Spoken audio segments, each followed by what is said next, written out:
Mikhail noticed the windows, especially with how there are no windows on the south side. This was to deal with. You officers, come to investigate the historic subtext of West Martinez? I'm Tran Heilostam. You must be Kim Kitsuragi, right? I was just telling my son about this building. Not a lot of people realize the historic significance here. Very rich in hypertext. Nice to meet you. Yes, hypertext. Young Carp and the collection of cultural hyperlinks. Oh yes, so Mikhail. They had to deal with monitor glare, especially in the summer. They still had vector monitors back then. That was 49 years ago. So they didn't have windows on the south wall. No, I can't say that we've met before, but I've heard of Kim, of course. Mikhail, say hi to the officers. Mikhail's a little tired today. We spent all night trying to run Orbis on his radio computer. Have you heard of it? It's a programming language used in Grad. Quite tricky, but he wanted to play this Grad-made adventure program. We've been getting really into Worms lately. The man speaks in the artificial cadence of a professor, or someone who's been on too many radio shows. But I assume you're not here for giant worms when there are so many real things to see. Just as I was telling Mikhail before, this is where the Coalition landed in '08. We could be standing on what is the most interesting landmark in Revachol West. This man is your half-brother. You feel it. But why? Well, get a load of this guy. He really enjoys his trivia. The Orbis programming language was named after its inventor, Victor Orbis, a cybernetician from Grad. They run Vox in the Occidental countries. Aha! But it's not just any empty old building. What not a lot of people know is, this used to be the R&D department of Felt Electrical. And Felt, which now sells ink cartridges mostly, was once a top dog in the turn-of-the-century cybernetics boom. Hold on. What's R&D? It looks old and weathered, with seagulls picking apart its stone and metal carcass. Bushy undergrowth has taken hold of the collapsed rooftop. Some kind of bird has set up a nest on a broken windowsill. Apologies, it's an acronym for research and development. They don't use it anymore. You're probably more familiar with RTD, Research and Technological Development. Mea culpa. You are not familiar with that one either. This man is a bookhead. That's not surprising. Only a vestigial ink cartridge and ferrotape manufacturer remains.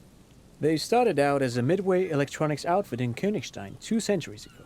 After an aggressive move to Revachol, Feld became a global player in the emerging personal electronics market of the pre-revolutionary era. Still, Tricentennial was beating them in business machines. But Feld had an ace up their sleeve, or should I say they were developing an ace up their sleeve. I'm mixing my metaphors here. It was here in Martinez, possibly in this very building, that they developed prototypes for a tape computer. An elegant folding mechanism of rollers and ferrotape ribbons, portable enough to be a take-it-home solution. Revolutionizing business machines, possibly even bring them to the average consumer, which is a feat of engineering even today's giants, Rehm, ICN and ZAM, haven't achieved yet. Indeed. What? The revolution! Unfortunately, their moonshot project never made it to the market. Feld's move to Revachol backfired. The revolutionary government liquefied their assets and expropriated those very advanced prototypes, possibly from this very building, or one of the adjacent ruins. All of this was built by Feld, even the boardwalk. Wild Pines built Martinez proper as a resort for their middle management. Feld built this side of town for R&D. Yes, they even built a pleasure wheel, but that got destroyed in the war. A pleasure wheel? Perhaps reminded of a childhood memory. It's clear he would prefer there were a big wheel lighting up the coast. Yes, to lure in their star engineers. This part of Martinez was nothing but reeds before Feld arrived. They had to make the prospect of living here attractive. It was supposed to become a global center for innovation in cybernetics. But history had other plans. Oh, I'm afraid it didn't end well for the boys. But this story is a bit too dark for little Mikhail here. Now, if you were to ask about tape computers... Wait, is he saying that we should just bypass the excesses of the revolution? Tape computers. They used them for military communications, but also to write and send out press releases, the most notorious example being Le Décret de Mars. What's the Mars Decree? I mean the radio transmission sent out to news agencies and world governments by the newly created commune of Revachol on the 7th of March in the year 02. A short-lived legislative foundation for a short-lived utopia. It's a beautiful piece of text, actually. A singer-songwriter I know, Charette, called it a love poem to Revachol on her political concept album, Bon Baiser dans le Lind. You should read it. Every local library in Revachol stocks a copy of the decree. I tried to get Mikhail to memorize it. Tried to. Someone was much too interested in worms to be paying any attention. The kid takes a peek at the green and silver worm on the cover of the book, already forgetting about this part of the discussion. Actually, no one knows. No one even knows what a computer made entirely of tape would look like. But word has it, they were very elegant. Exquisite, alien-looking turn-of-the-century hardware. Buckle up. 10 years ago, I did a little freelancing, I guess you could say. I was a special consultant for an exhibition at the Wompty Dumpty Dum Center in Vredefort, Oranje. It raised the same questions, and we had lengthy discussions with Paul Ockerman, who was head curator at the time.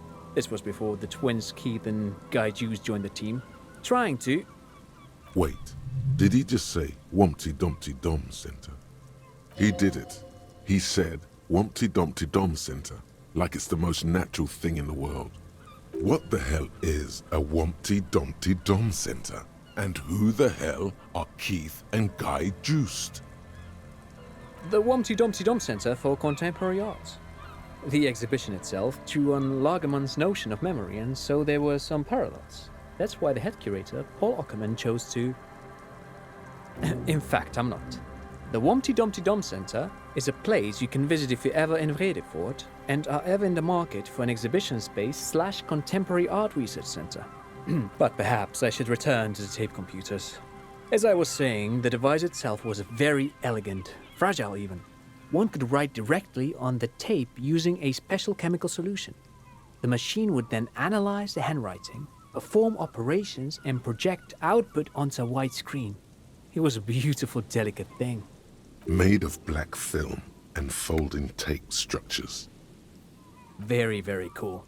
Though I understand the socio-economic causes of the revolution, it pains me to imagine the revolutionaries setting fire to this precious device.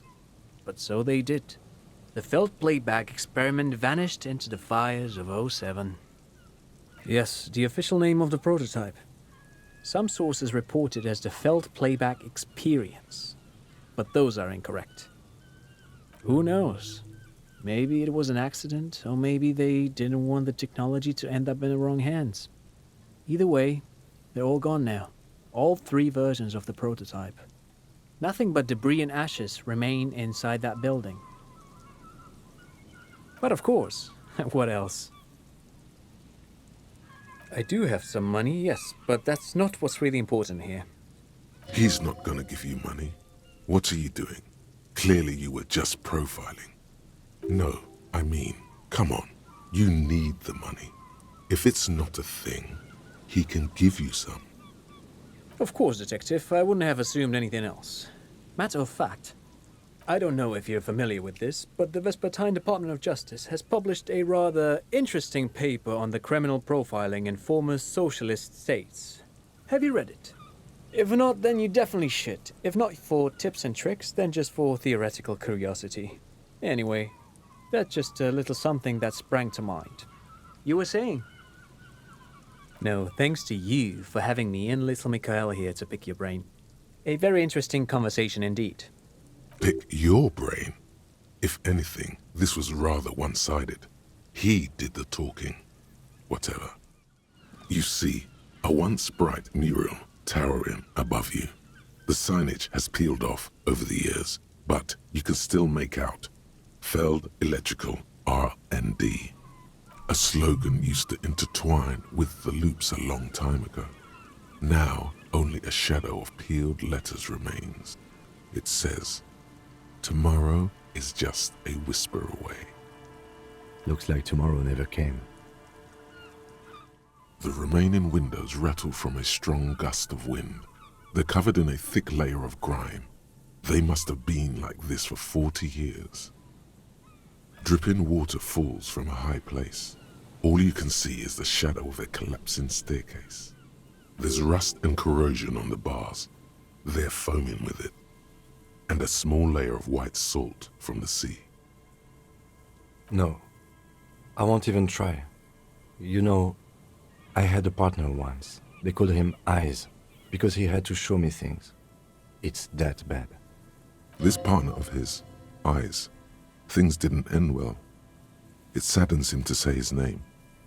Don't even ask. He wouldn't answer. Maybe some other small talk. Well enough, actually. It's odd how that works. I'm no sharpshooter, but I passed my shooting courses 7 out of 10. Hello, I'm Gary.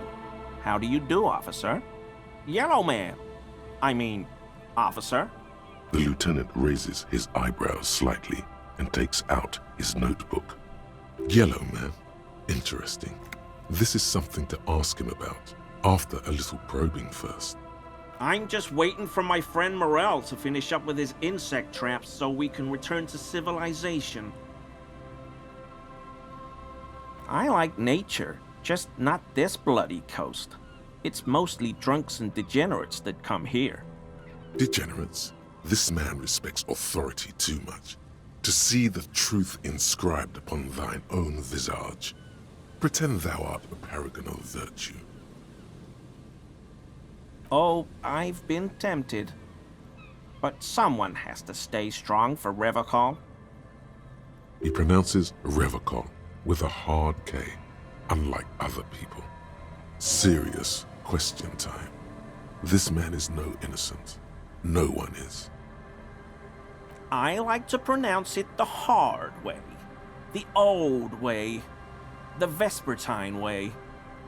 He winks at you, trying to relay some hidden message, inviting you to mispronounce it too, perhaps. It's odd. It's a secret rite, a very fringe nationalist handshake, probably. Oh, so that's what the RCM in Martinez is about. Great. Great to hear someone's finally taking care of that. So you do know something about it? No. Nothing. He was some kind of mercenary. But everyone here knows that. I'm just glad to hear you're looking into it. That's all. He didn't kill him or anything, but there's something going on here. My mug? Why would you think that? I may have had a similar looking mug in the past. That's all. Okay, I admit it. I threw the mug away in the trash container behind the hostel. I know I shouldn't have, and I am very sorry, officer. You're not going to find me, are you?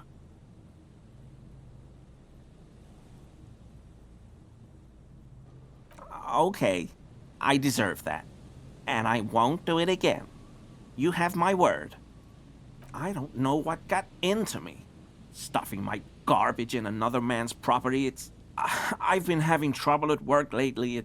The Koikos are price dumping us out of competition. What did you do, Gary? Nothing. Just answering some questions. Helping out the law. I know a guy who works with the trash collection services, CS Municipal. He gave me a master key for the trash containers of Martinez. So I can use the Whirling's trash compactor to store my own stuff. Garbage disposal is expensive as hell. The damn Bohemians run it like a mob. I'm sorry, okay? I thought I could cut costs. I shouldn't have. I shouldn't have disgraced myself. Disgraced? No need for the histrionic, sir. It was, after all, just a trash container. He studies his reaction. Gary doesn't answer. Officer, please. Let me explain. It's not like that. I was only cleaning up. I live right across the yard from where he was hanged, and I saw him stripped naked. All the clothes lying around in the yard, smelling. People are animals, you know? Then I came out to clean up the rags because no one else would. I put them into the whirling's trash, along with a broken mug, admittedly. Okay, I was coming to throw the mug away, and, well, I threw the mug there and the clothes too. Right. It was just civic duty. Exactly. That's exactly what it was. Civic Judy. As he shifts uncomfortably, a series of clicks, like the clinking of glass beads against one another as they roll across a hardwood floor. You've heard this sound before, but where? What sound? Really? There's lots of weird stuff out here in the reeds, though. Insects, trash, could be the wind shifting some garbage nearby. Armor? No. I mean, yes, of course. I know he was wearing armor, but I don't know anything about it. An infant could see he's not telling the truth, but he's too scared to admit more wrongdoing. I hope I could help your investigation, in my small way. Does this mean you were in his apartment, admiring his colonial mug collection? Perhaps it would be interesting to tell him. No. I help Morel with research sometimes, and I've learned some things along the way, but I don't usually go in for picnics like this on my own. Not many Sealites here, or anywhere, other than Sail. I meant no offense, truly. No problem at all. Sure do, officer. His eyes narrow slightly. He's wondering where this is going. Mr. Everard? So you work for Everard Clare? Officer, please tell him we're good.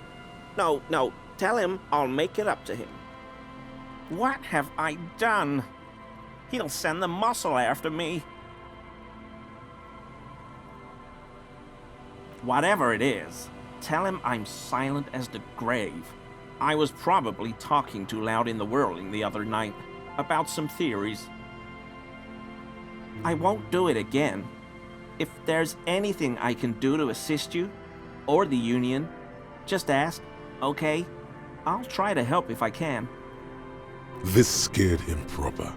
He's positively melting from fear. Has to prop himself up with a lot of anger to keep it together. The weather vane has turned. He cannot be unturned. He clearly liked his squirming. He may even have changed his mind about the whole door-opening operation. That shirt looks very uncomfortable on him. Look at the buttons, barely keeping that thing together, as if something is ready to rip out from underneath. No, he's scrawny. Try again. Yes, like a piece of ceramic armor, for example. One that makes a clicking sound when the plates meet each other, resembling pearls or marbles, stolen from the corpse in the yard near where he lives. I knew you'd figure it out, officer. I'm sorry I didn't tell you at once. I was ashamed of what I did, and I didn't want you to know. We're not detecting falsehood, sire. He's gearing up to admit the truth. This shame is surprisingly sincere. Gary, what's going on? Later, Morale. I've got apologizing to do. No, you've got explaining to do.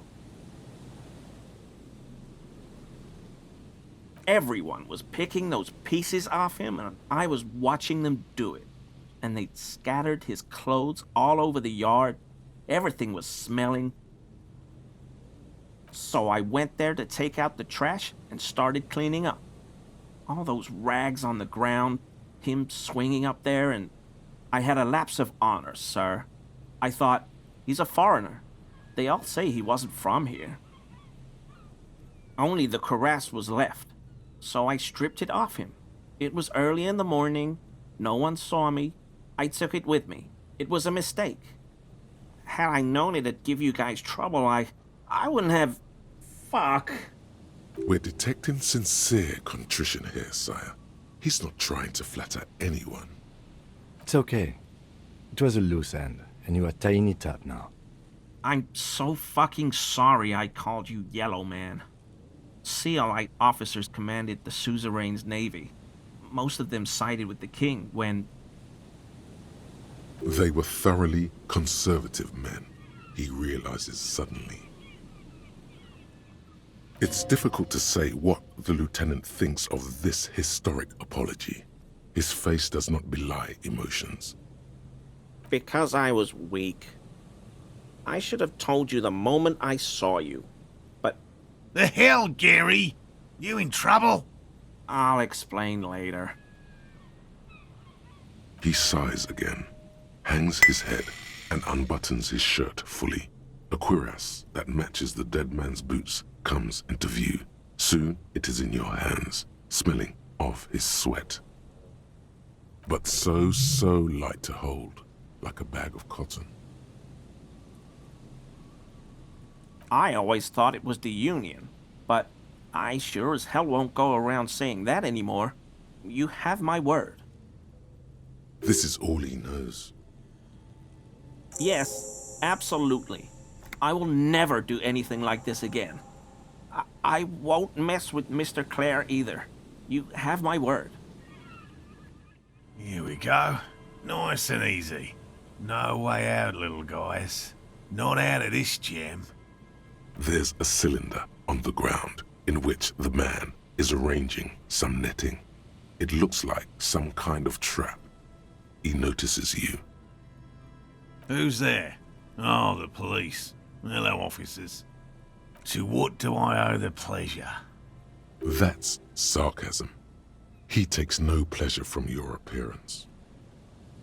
Oh no, it's all right. I'm just busy. What's this about? Of course. Thank you for passing along the message. That damn waterlock is broken, and we can't go all the way around the A81. Oh, good. We should really be getting back. Gary could use a hot shower and a warm bed. Did he say we can go back now? Yes, Gary! We can go soon! If you see Lena, tell her I won't be long. Sir, your wife is waiting for you. I just have to do one more round. See if the phasmid has taken the bait. Then we're going. Well, first of all, it's damn difficult to find, which is why we've been knee-deep in the reeds laying traps for it. Good question.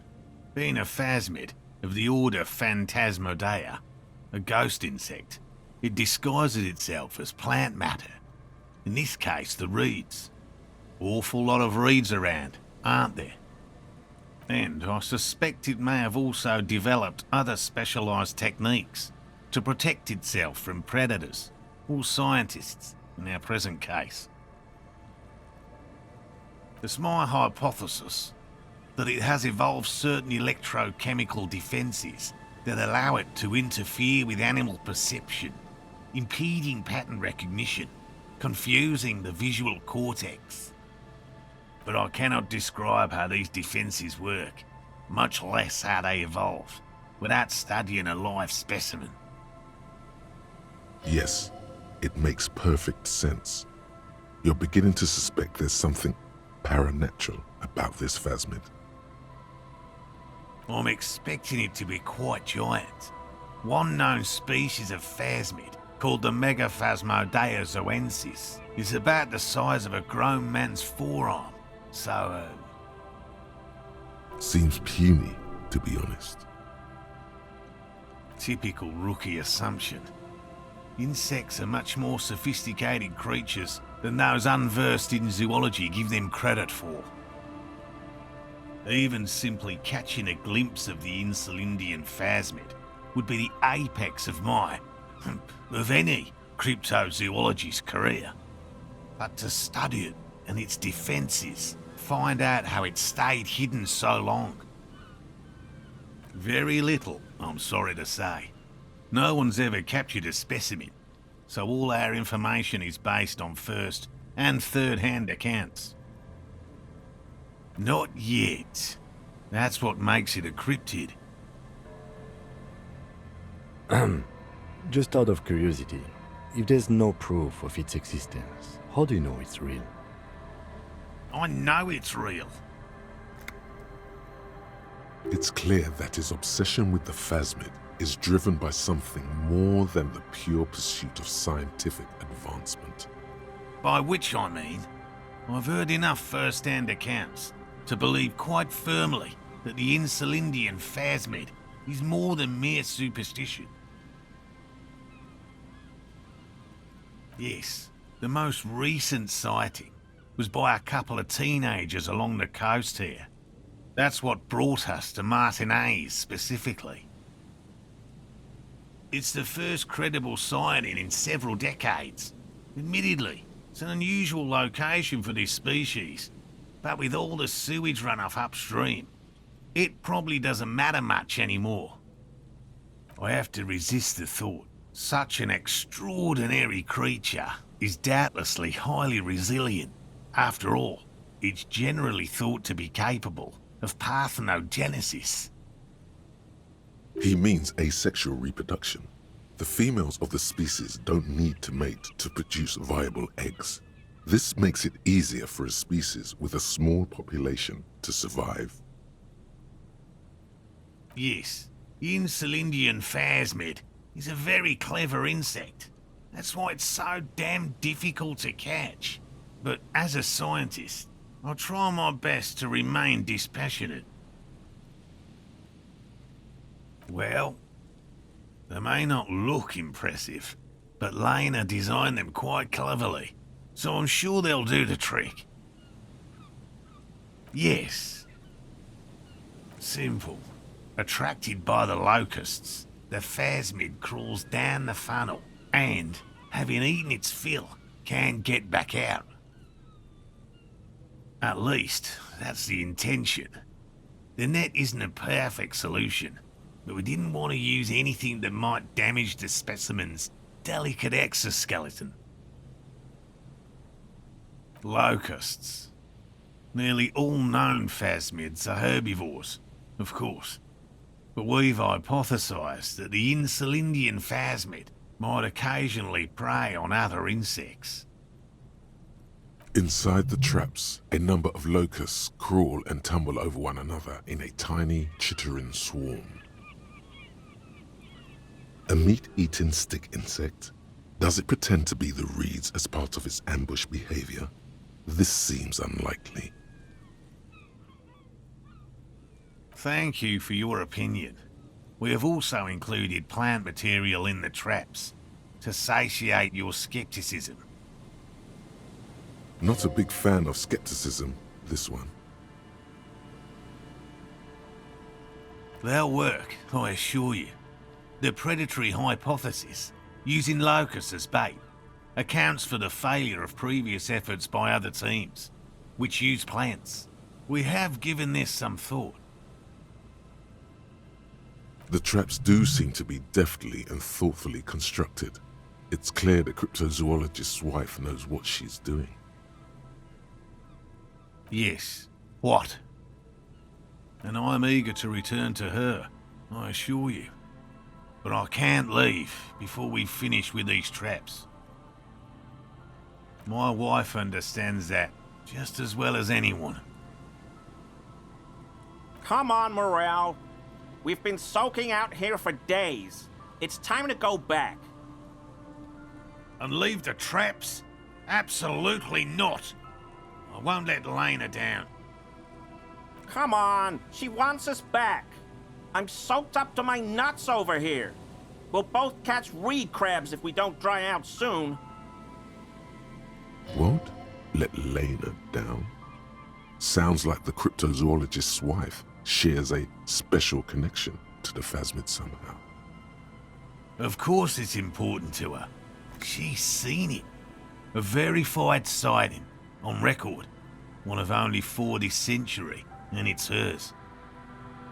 Yes, that's how we first came to know one another, in fact. But that's her story to tell, not mine. Needless to say, you must ask her about the mysterious Phasmid. Suffice to say, it's long been our dream to find proof of the Insulindian Phasmid together. I can't abandon course now. No. The traps need to be monitored on a regular schedule.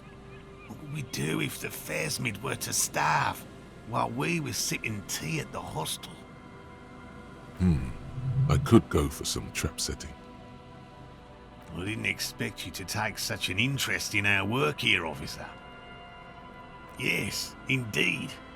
Both require a great deal of research, attention to detail, and, above all, persistence. There are 4 in total. One is to the south, on this little peninsula, by the boathouses there. It's very near. Another we set in Land's End, to the northeast. It's behind a small sand dune there, on your way to the old radio tower, after the church. The third is set near the canal, where you crossed, by a concrete slab. A big thicket of reeds going up the slope, and among them... You should check at least one of those before returning to this one, since I just said it. This one's more of a technicality, but still, better safe and stupid than sorry. That seems like a lot. Do we really have time for this extracurricular venture? Even relative to examining a weak old corpse, I'm not sure mucking about in the reeds qualifies as fun. But have it your way, detective. If you think it's important, you have been right before. Bring it to me at once. Just make sure the trap is closed tight. He's not comfortable with the possibility that you'll claim the find, but he's lying about this even to himself. That's highly unlikely, officer. But in the event you do, I'll spray you with a pheromone mixture I developed. It's made of musk and research chemicals. The pheromone should attract the insect to you, or at least prevent it from bolting at the sight of you. It's quite potent. Will last you about a week. Wise choice. I hope you're not buying this. He dispenses it without letting you touch the canister, so it would be precious like holy water. It is precious. A single dose cost me 50 real to develop. Not that I expect you to understand self-financing one's own research.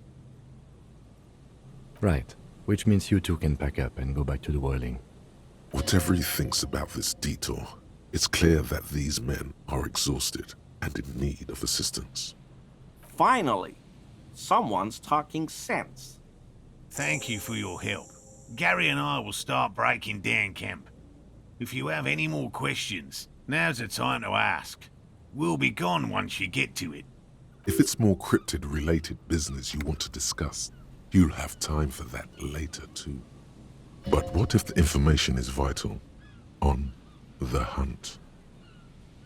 I've just always liked animals and puzzles.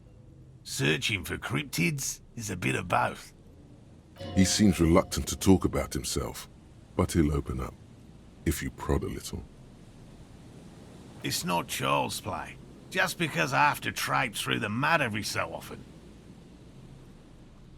Real.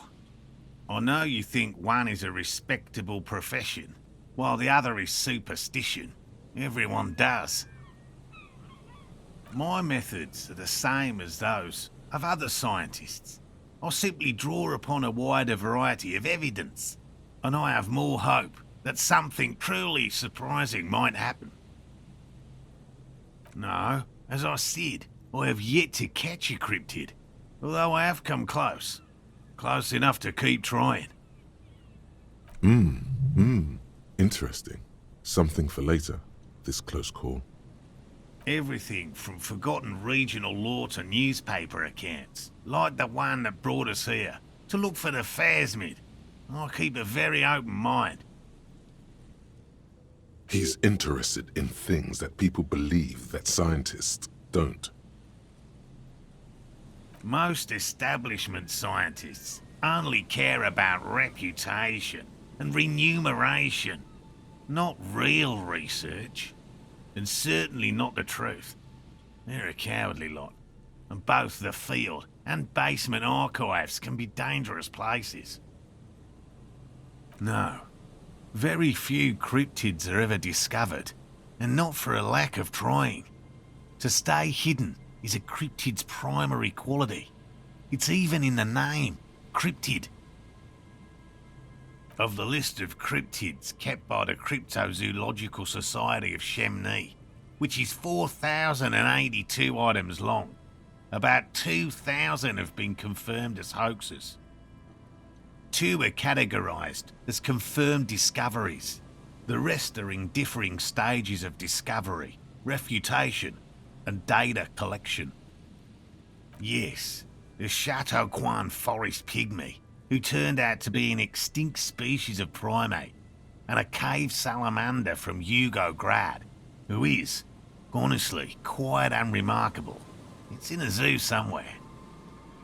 We cryptozoologists are brutally honest with ourselves, more so even than the public. With cryptids, most cryptids are hoaxes or they are never found. That does not mean we should stop searching. In fact, it is 0.05%. Ever more magnificent, should our search contribute to making that number 0.075%. He has clearly done his math on this. There is no surprising him or swaying his opinion. Yes? All right. What cryptids precisely?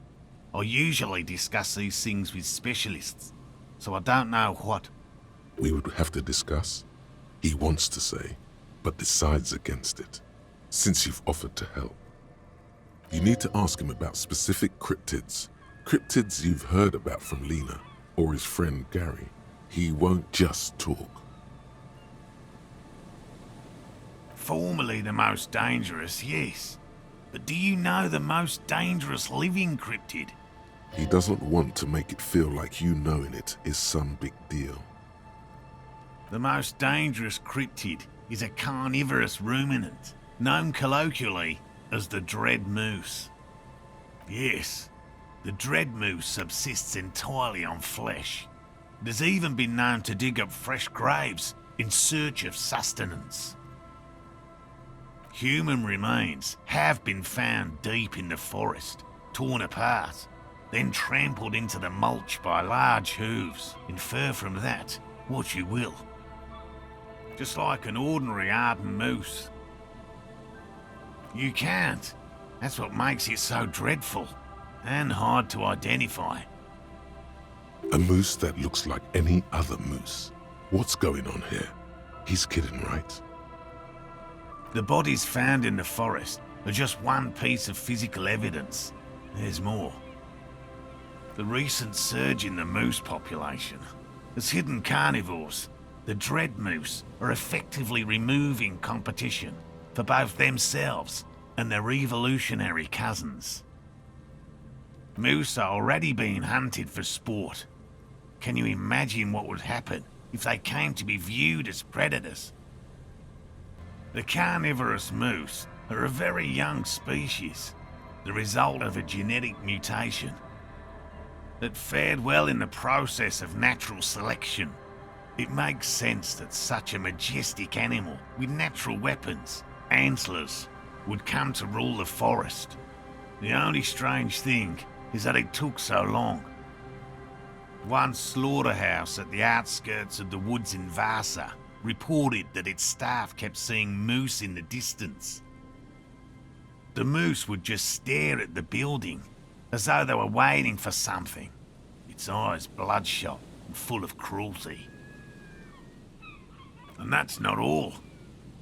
Some of the slaughterhouse apprentices went hiking by a nearby creek and saw a moose nibbling on an unidentified carcass. This isn't something unique. Various species of deer have been known to scavenge when plant food is scarce. Anyway, there is more than enough evidence to justify a thorough search for the dread moose. Let's close the subject before it turns into an argument. Here is a man who has had more than his fair share of heated arguments, and would, surprising as it may seem, prefer not to have any more. A willow person. It's a long story. One non-specialists would find rather dull. Willow people? Not at all. They're not people, really. Some argue they aren't really animals, as they seem to have evolved directly from trees. They're very, very thin, almost flat in fact, and can camouflage themselves easily, wrapping themselves around trees and blending in with the tree bark. In that way, they're not too dissimilar from the phasmid we're looking for here. You probably have. Gary and I painted an entire grove's worth of trees in slow-drying paint.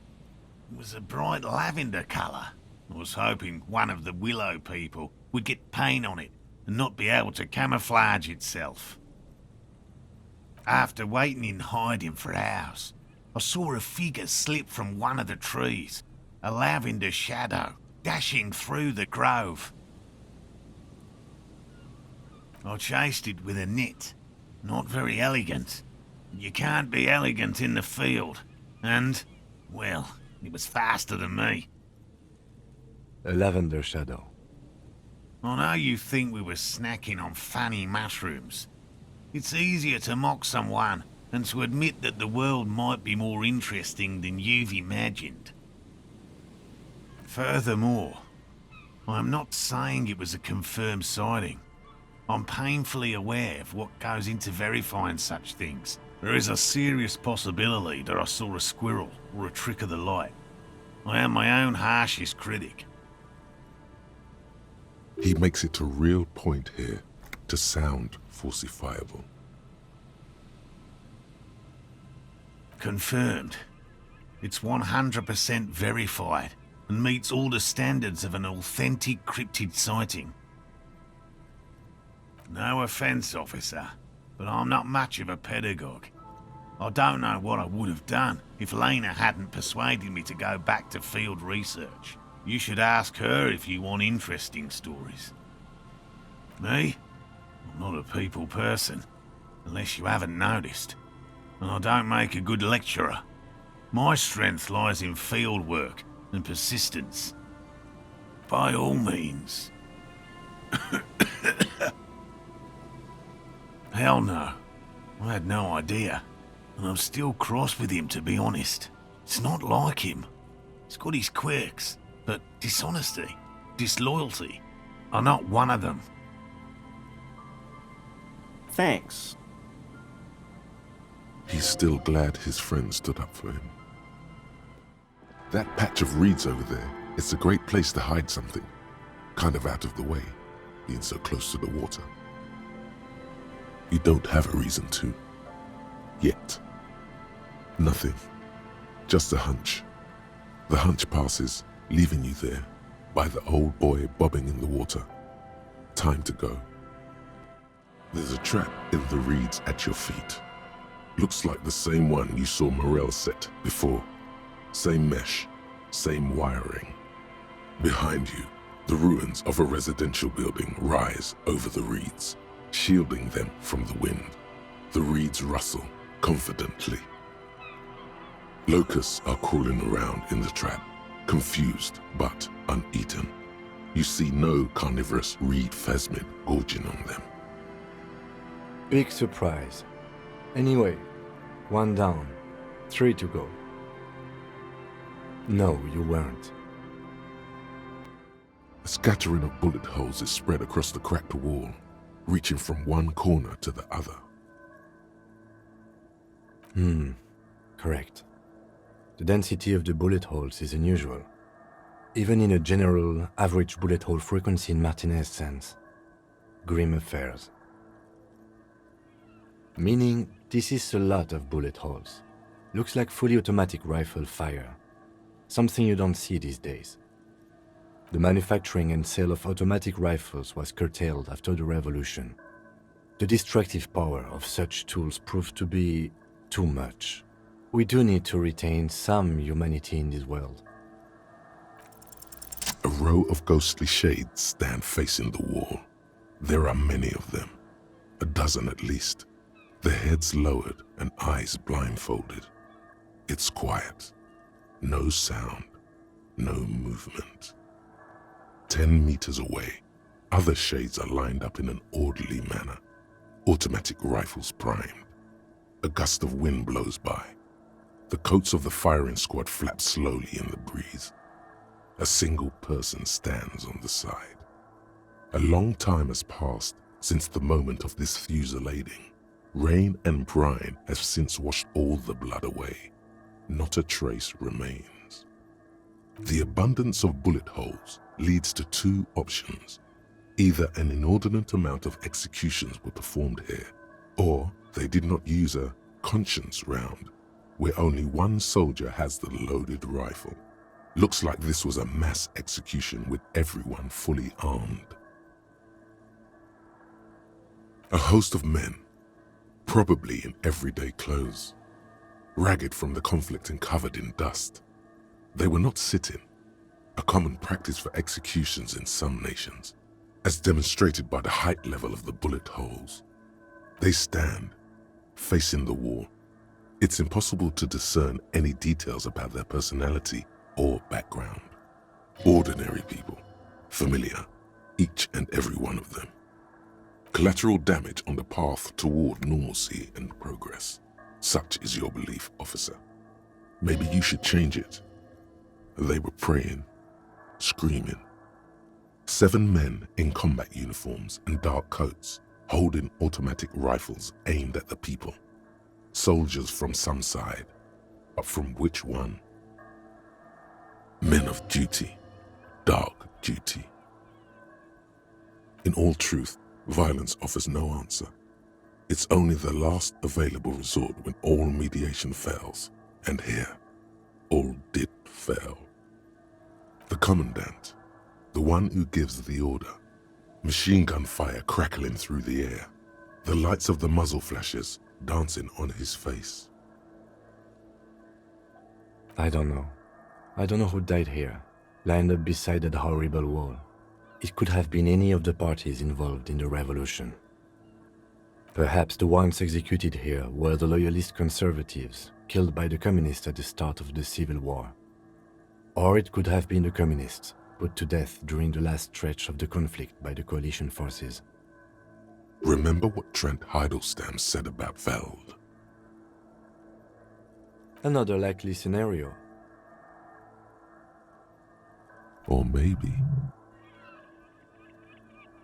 Yeah, it's very unlikely the coalition forces were the ones who died here. They were always the last ones against the wall. To be honest, if a coalition member was anyone in this situation, it was the commandant, the superior giving the orders. A cold sea wind blows away the figures.